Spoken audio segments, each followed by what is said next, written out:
ఎల్బీనగర్ గిరిజన బాధిత మహిళా కుటుంబ సభ్యులను నేషనల్ హ్యూమన్ రైట్స్ కమిషన్ అధికారులు కలిశారు. వారితో పాటు పలువురు గిరిజన మహిళా సంఘాల నాయకులు ఢిల్లీ వెళ్లారు. స్పెషల్ ఇన్వెస్టిగేషన్ టీంని ఏర్పాటు చేసి సంఘటనపై నిజాలు బయటకు తీయాలని, మహిళలను హింసించిన పోలీసుల అధికారులపై ఎస్సీ/ఎస్టీ అట్రాసిటీ కేసు నమోదు చేయాలని కోరుతూ వినతి పత్రం అందించారు. ఈ ఘటనపై రాష్ట్రపతి, లోక్సభ స్పీకర్, హోంమంత్రులను కలిసేందుకు ప్రయత్నిస్తున్న గిరిజన సంఘాల నాయకులతో మా ఢిల్లీ ప్రతినిధి Raj face to face. LB నగర్లో గిరిజన మహిళని హింసించినటువంటి కేసులో ఇప్పటికే పోలీసులపై తీవ్రమైనటువంటి ఒత్తిడి వస్తున్న నేపథ్యంలో ఎవరైతే ఆ సంఘటనలో ఆ మహిళను హింసించినటువంటి పోలీసులపై చర్యలు తీసుకోవాలని ఇప్పుడు ఢిల్లీకి కొందరు నాయకులు చేరుకున్నారు.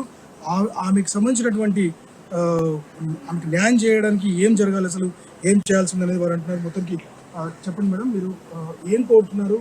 మీరు ఇక్కడ ఉన్నటువంటి హ్యూమన్ రైట్స్ కమిషన్ కలవడం గల ఉద్దేశం?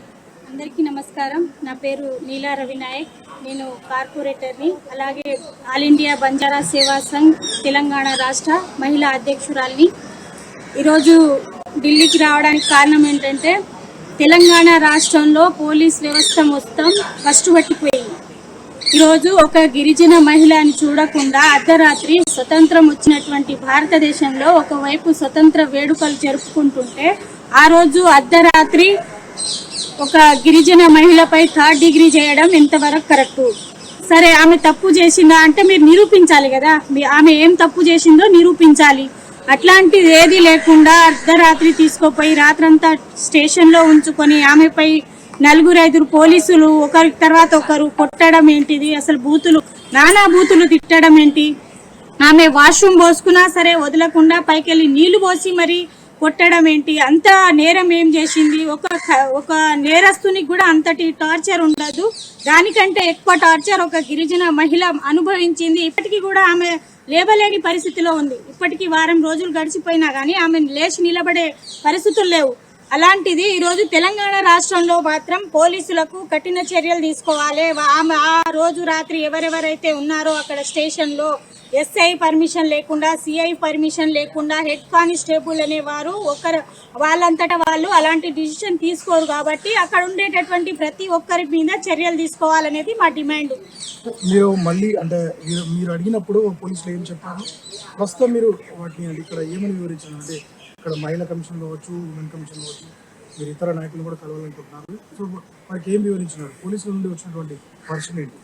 పోలీసులు ఏసీపీ గారు ఏం చెప్పారంటే, సరే అమ్మ, మా వ్యవస్థ తరపున మేము క్షమాపణ చెప్తున్నాం, మా తరపున మాకు తప్పు జరిగిందని మేము ఒప్పుకుంటున్నాం అనేసి ఆయన చాలా ఈజీగా చెప్పడం జరిగింది.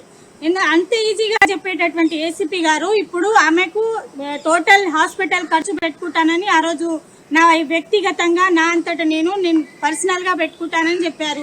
ఆ రోజు నెక్స్ట్ డేనేమో మళ్ళీ తర్వాతకి ఆయన అర్ధరాత్రి 2:30కి హాస్పిటల్కి వచ్చి మీరు ఇప్పుడు తీసుకెళ్తారా, లేకుంటే ఇక్కడ నుంచి నేను బిల్లు కట్టాను, మీరేం తమాషాలు చేస్తున్నారా అనేసి మాట్లాడడం, ఇలాంటివన్నీ చేసి ఈరోజు మీరు న్యాయం చేస్తారని వాళ్ళ కుటుంబానికి ఏం భరోసా ఇస్తున్నట్టు?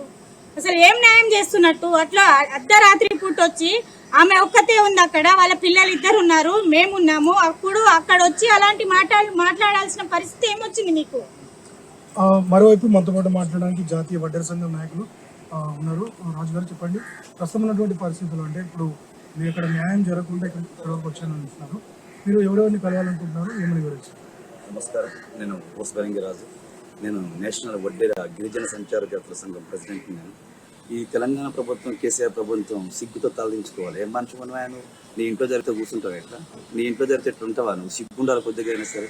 ఫ్రెండ్లీ పోలీసులు అని చెప్పే నువ్వు ఒక ఆడపోతుంది. స్వతంత్రం వచ్చిన రోజే సిగ్గుండాలి నీకు. స్వతంత్రం వచ్చిన రోజు నువ్వు ఆడపోతుంది ఎల్బీ నగర్లో నడి రోడ్డు మీద ఏమన్నా సిపిఆర్ పోలీస్ స్టేషన్ ఏమన్నా దూరు బయట ఉన్నదా? రోడ్డు మీద ఉన్నది. సిగ్గుతో దాచుకోవాలి నువ్వు. ఈ పాడి బురేసుకొని చావాలి నువ్వు. అసలు ఏం మనిషి నువ్వు? అసలు నీ ఇంట్లో జరిగితే ఊకుంటావా? ఎంత గిరిజన మహిళని కూడా చూడకుండా కనీసం నువ్వు లేడీస్ నైట్ పూట ఒక లేడీ కానిస్టేబుల్ ఎందుకు లేరు పోలీస్ స్టేషన్లో?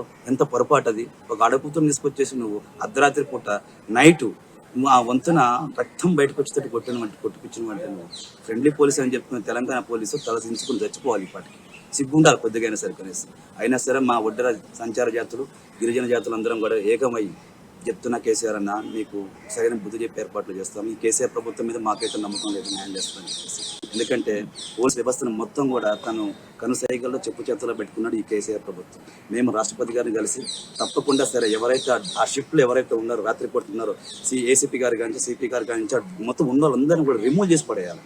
2 రోజులు సస్పెండ్ చేయించి ఒక ఇద్దరు కానిస్టేబుల్ సస్పెండ్ చేయించిన తర్వాత 2 నెలల తర్వాత మళ్ళీ ఉద్యోగం తీసుకుంటుంది. పనిష్మెంట్ అయిపోయిందా?